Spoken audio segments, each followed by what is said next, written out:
Rahatil adyaru tashadu fi layalil maulidi wa barikun nuri yabadu mimanil ahmadi wa barikun nuri yabadu mimanil ahmadi wa barikun nuri yabadu mimanil ahmadi fi layalil maulidi. Sahib al-fadilah mudirul madrasah sa'aratal mudarrisin wal mudarrisa wa yahayyu haflul karim. Bismillahirrahmanirrahim.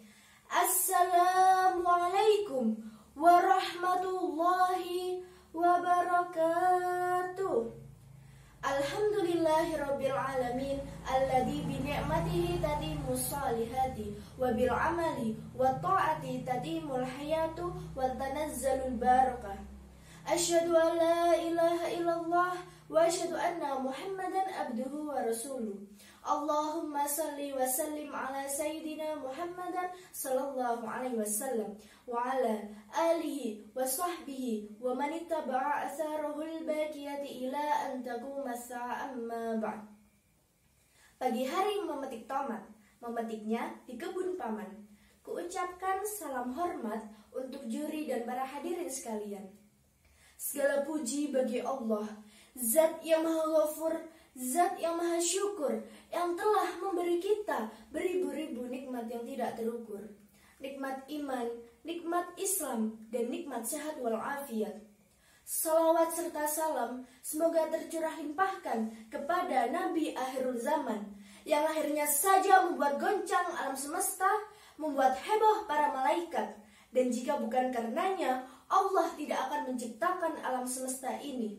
Siapakah dia? Tidak lain dan tidak bukan ialah Nabi Muhammad SAW. Semoga keluarganya, sahabatnya, dan kita selaku umatnya mendapatkan syafaat di hari kiamat nanti. Amin amin ya rabbal alamin. Hadirin rahimakumullah. Pasti di benak kita sering terlintas, mengapa sih kita harus meneladani Nabi Muhammad? Apa sih istimewanya? Yuk kembali ke laptop. Nabi Muhammad SAW merupakan Nabi terakhir yang memiliki banyak keistimewaan. Salah satu di antaranya ialah memiliki akhlak yang amat sangat mulia. Setiap tindakan dan teladan Nabi Muhammad SAW dengan sendirinya menjadikannya sebagai rahmat untuk seluruh umat manusia, baik yang beriman kepadanya maupun yang tidak. Salah satu bukti cinta baginda kepada umatnya sesuai dengan sabda beliau yang bermakna, seluruh nabi memiliki kesempatan berdoa yang dikabulkan, maka setiap nabi dengan segera meminta doanya. Dan aku simpankan doaku untuk umatku sebagai syafaat di hari kiamat nanti. Hadis riwayat Muslim. Hadirin rahimakumullah. Tidak ada dalam Al-Quran satupun yang dijuluki rahmat. Dan tidak ada di dunia ini yang diberikan sifat Allah Ar-Rahim kecuali Muhammad SAW. Tertuang dalam Al-Quran surat Al-Anbiya ayat 107 yang berbunyi, wa ma arsalnaka illa rahmatan lil alamin, yang memiliki arti, dan tiadalah kami mengutus kamu Muhammad melainkan sebagai rahmat bagi semesta alam. Hadirin yang dirahmati oleh Allah, dan meski demikian Nabi Muhammad dicintai oleh Allah, lantas mengapa beliau masih diberikan cobaan yang begitu besar? Ujian itu sesuai dengan takaran keimanannya. Saat Nabi dilahirkan, beliau dalam keadaan yatim piatu, dan itu merupakan berkah tersendiri baginya, menjadikannya orang yang lebih kuat, baik secara spiritual maupun mental. Kemudian, pamannya serta istrinya tercinta Khadijah meninggalkannya pada tahun yang sama, tahun kesedihan. Apalagi beliau ditinggalkan oleh seluruh keturunannya kecuali Fatimah. Lantas, apakah Nabi Muhammad memiliki dendam terhadap takdir yang telah diberikan oleh Allah? Namun sebaliknya, justru keseimbangan menjadikannya Nabi yang taat serta ayah yang berhati lembut terwujud dengan baik.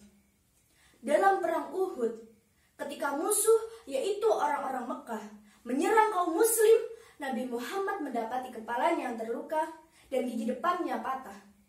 Lalu beliau menyeka darahnya sembari berkata, "Jika setetes darahku jatuh ke bumi, maka orang-orang kafir itulah yang akan dihancurkan oleh Allah." Lalu Umar pun berkata, "Wahai Rasulullah, kutuklah mereka." Lalu Nabi pun menjawab, "Aku tidak diutus oleh Allah untuk mengutuk, melainkan sebagai rahmat bagi mereka."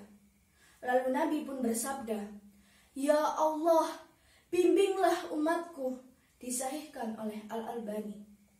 Hadirin rahimakumullah, kemuliaan akhlak ini pun diapresiasi besar oleh Allah dalam Al-Quran surat Al-Qalam ayat 86 yang memiliki arti, "Sesungguhnya engkau Muhammad berada pada akhlak yang paling agung."